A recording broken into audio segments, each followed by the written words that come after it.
teman-teman Islam yang zikir tekun, sabar terus menerus dilakukan. Seperti menetesi batu dengan air. Ya, sebulan 2 bulan tetesan batu Anda tidak memberikan apa-apa. Tapi kalau terus menerus berlubang batunya. Seperti itu kesempurnaan, ketekunan dan kesabaran. Yang kesempurnaan yang keempat adalah wirya. Wirya itu tidak gampang menyerah. Terus menerus. Ya, jangan mudah menyerah. Ini perjalanan panjang. Ya, terutama adik-adik saya yang masih muda. Karena sekarang banyak anak muda mau serba cepat. Sekolah cepat, kerja cepat, naik pangkat cepat, nanti matinya juga cepat. Jadi jangan mudah menyerah. Yang kelima, ini yang kita lakukan dalam meditasi selama 6 hari. Kesempurnaan konsentrasi. Dhyana paramita. Konsentrasi. Banyak yang dapat, saya lihat. Dari cara duduknya saya banyak yang dapat. Ya, cuman ketika nggak dapat jangan terlalu marah karena memang begitulah hakikat pikiran belum tercerahkan. Kesempurnaan konsentrasi. Keenam dan terakhir kesempurnaan kebijaksanaan. Prajna paramita. Perfection of wisdom. Anda menjadi orang bijaksana. Ya. Kelompok ketiga yang paling mudah. Yang paling mudah sekaligus yang paling saya suka lakukan. Paling mudah cuma dua. Ya. Pertama, kita melakukan banyak kesalahan kepada objek suci maupun makhluk suci. Makhluk suci. Bagi teman yang memuja Tuhan, Buddha. Jadi kita melakukan kesalahan melakukan kesalahan kepada makhluk suci maupun objek suci rupa Buddha. Kesalahan kita kepada makhluk suci dan objek suci bisa dimurnikan lewat devotion. Devotion itu bakti. Boleh melakukan persembahan. Ya, sahabat Muslim itu sholat, sahabat gereja ke gereja. Jadi kesalahan kita terhadap objek suci dan makhluk suci disempurnakan dengan bakti. Ini kupu-kupu ini bagus sekali berputar-putar di antara kita. Jadi kita melakukan banyak kesalahan terhadap objek suci dan makhluk suci. Dibersihkan, dimurnikan dengan melakukan devotion bahasa Inggrisnya. Sholat sejenis devotion. Berdoa di gereja devotion. Upacaranya orang Bali, Bantennya orang Bali sejenis devotion. Orang Buddhis meditasi sejenis namaskara, sejenis devotion. Ya, meditasi buat devotion. Jadi memurnikan seluruh kesalahan kita terhadap objek suci dan makhluk suci. Itu juga bersih, bakti. Sahabat Buddhis bagus kalau Anda namaskara melafalkan parita itu membersihkan kesalahan kita terhadap objek suci maupun makhluk suci. Yang kedua yang lebih saya tekankan, kita melakukan kesalahan terhadap banyak sekali makhluk. Menginjak semut, memotong pohon. Karena untuk hidup kita menyakiti banyak makhluk, binatang, bahkan yang vegetarian pun melakukan kesalahan. Jangan lupa tatkala Anda memasak air itu banyak terbunuh, banyak mikroba yang terbunuh di air. Jangan sombong mentang-mentang vegetarian Anda membunuh, kita membunuh juga. Minum kopi, air panas itu banyak mikroba ya. Jadi kita melakukan banyak kesalahan. Bahkan yang vegetarian murni pun tetap masih membunuh. Nah, untuk kepada para makhluk yang setiap hari kita bunuh, kita setiap hari menyakiti para makhluk. Ya, kita membangkitkan istilah aslinya bodhicitta. Bodhicitta itu niat mulia untuk mencapai pencerahan agar bisa menolong para makhluk secara sempurna. Altruistic intention to attain enlightenment in order to help. Niat mulia untuk mencapai pencerahan agar bisa menolong para makhluk secara sempurna. karena hanya dengan mengalami pencerahan, pertolongan kita sempurna kepada para makhluk. Seluruh hutang kita kepada para makhluk terbayarkan ketika kita mengalami pencerahan. Jadi itu kesalahan kepada para makhluk suci dengan bakti. Nama sekarang kepada para makhluk kita bayar dengan bodhicitta. Bodhicitta ini juga ada makna kedua, yaitu Buddha di dalam diri kita. Jadi potensi pencerahan yang ada di dalam diri kita namanya bodhicitta. Kalau Anda belajar Buddha itu ada dua Buddha. Ya, bagi teman-teman yang serius belajar meditasi penting. Pertama adalah causal Buddha. Causal Buddha itu Buddha sebagai sebab. Causal Buddha, Buddha sebagai sebab. Itu ya para Buddha sebagai guru. Buddha Sakyamuni, Buddha Avalokitesvara, Buddha Samantabhadra, Buddha Manjusri, banyak. Itu Buddha sebagai sebab yang kita hormati ketika namaskara. Ya, beliau yang menyebabkan kita mengalami pencerahan. Karena beliau mencapai pencerahan, dapat pelajarannya diajarkan. Itu namanya Buddha sebagai sebab. Ya, tapi ada Buddha kedua yang sama pentingnya, yaitu Buddha sebagai akibat. Buddha sebagai akibat adalah batin kita sendiri. Itu yang kita latih setiap hari. Makanya jangan lupa, sifat dasar pikiran kita Buddha.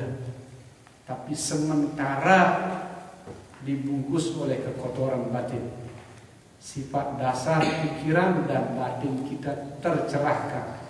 Apa yang saya sebut sebagai Buddha sebagai akibat pikiran kita.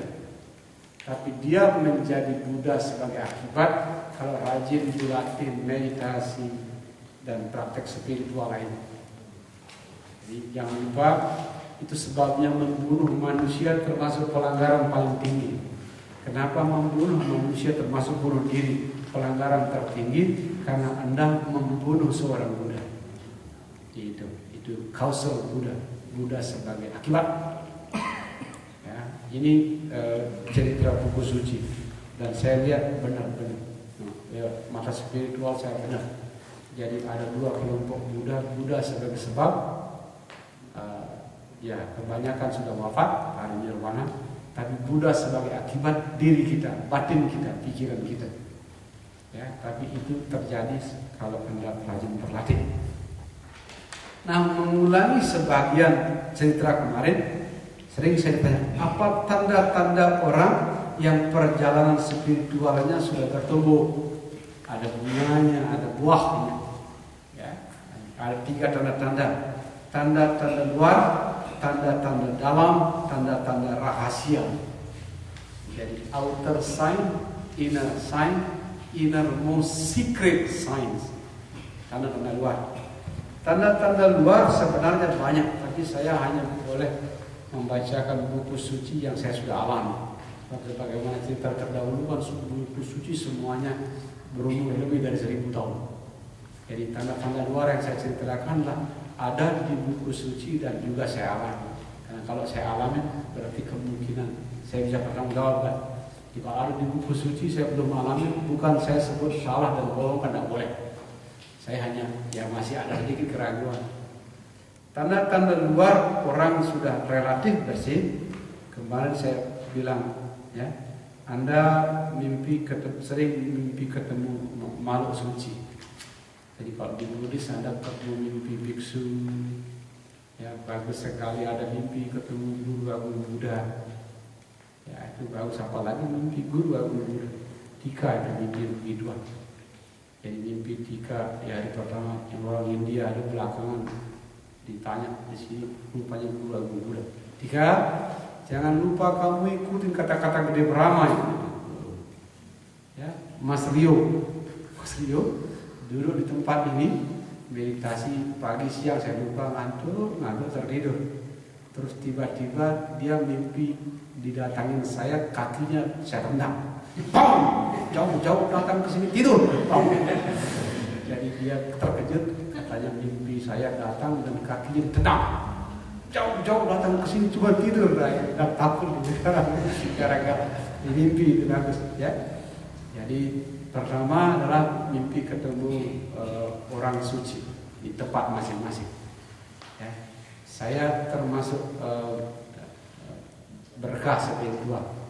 Jadi cukup kerap bermimpi guru saya di Himalaya, mimpi kadang-kadang memberi pelajaran tentang apa yang dilakukan dalam meditasi.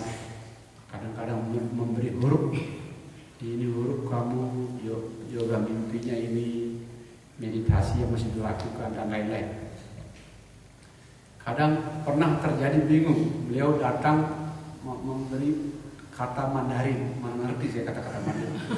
Sekarang kata Mandarin kemana? Saya mesti tanya kemana di kata Mandarin. Ya, banyak teman yang mengerti bahasa Mandarin tapi kan tidak ngerti buku suci. Menurut langsung dulu saya dulu ada teman kamu di Jakarta, biksu, Bante Vimala Dharma. Langsung saya nanti apa arti kata ini? Langsung ada jawaban. Oh itu bahasa Mandarinnya ini. Kalau Anda takut. Jadi pertama sering mimpi makhluk suci. Teman-teman orang Bali. Kalau Anda tekun bersembahyang di Bali, saya harus bilang melihat dewa di Bali itu mudah. Dewa yang sebenarnya, bukan dewa butuh, dewa mahal. Ya di India kan dewa disebut itu Dev. Dev itu cahaya. Ya, saya harus bilang, ingat saya hanya menceritakan sesuatu yang saya sudah alami. Kalau panjang nanti sombong. Banyak dewanya di Bali. Jadi kalau lagi ditajun di sini juga, ditajun sama di sini, itu sering memperlihatkan diri sama saya. Komunikasi bagus, cantik bagus, itu kelihatan dalam bentuk cahaya. Cuman saya sayang sekali kalau melihat begitu saya toleh di belakang selalu nggak ada orang. Sebenarnya saya berharap ada orang lain, biar dia juga bisa. Nggak ada orang. Ada keponakan saya yang sering mengantar saya sembahyang, dia juga lihat, tapi orangnya baik sekali. Saking bodohnya sampai bersih sekali pikiran. Indahnya jadi orang bodoh kan sedikit ngomong, sedikit jelek-jelekin orang itu. Dibilang, lihat boleh, dewa. Ya, waktu meditasi remaja kemarin, saya nggak lihat. Tapi pada Majiwati dia Ibu Ani yang meninggal dari Jogja, dia. Ketika saya membabarkan di atas, dia jatuh saya di belakang kepala saya. Ini dewa. Teman-teman orang Bali, kalau Anda praktek spiritualnya Bali, di Bali banyak sekali dewa. Ya, itu termasuk makhluk suci itu dewa. Ya, lihat. Ya, kalau saya dua tempat yang sering lihat di sini sama di tadi. Jadi sering melihat makhluk suci atau melihat memimpikan tempat suci juga bagus. Teman-teman Islam kalau Anda mimpi kayak Ka'bah, makamnya Nabi. Kalau di Buddhis stupa, teman-teman Bali mimpi ke Pura, lihat Meru, Padmasana, itu bagus. Ya, bagus. Jadi tempat suci, orang suci. Ya, kemarin saya sudah bilang kalau Anda mimpi muntah mengeluarkan kotoran bagus. Ya, mimpi terbang bagus. Ya, nah itu menunjukkan Anda sudah ringan dari kotoran, mimpi terbang. Ya, saya senang. Saya kerap kali ngalamin setiap kali berjumpa guru tantra malamnya mimpi terbang. Sering kalau ketemu guru tantra malamnya mimpi terbang. Hubungannya dekat sekali. Kelanjutan dari kehidupan saya sebelumnya. Terbang. Terus kalau kebanyakan orang terpaksa menerapkan moralitas, kalau Anda batinnya sudah bersih tidak lagi terpaksa. Kalau contoh jelek selalu saya pakai diri saya sendiri. Sekian tahun yang lalu ketika saya baru-baru belajar vegetarian, dalam hati, sialan nih gara-gara ini saya nggak makan daging babi. Jadi tidak makan daging tapi mengeluh. Jadi mempraktekkan moralitas secara terpaksa, itu ciri orang yang belum bersih. Sialan ini gara-gara harus jadi guru terpaksa ini tidak boleh ke mall. Sialan nonton TV tidak boleh. Jadi pokoknya terpaksa. Jadi menerapkan moralitas secara terpaksa itu orang yang belum bersih. Tapi tatkala Anda bersih, Anda menjadi alamiah.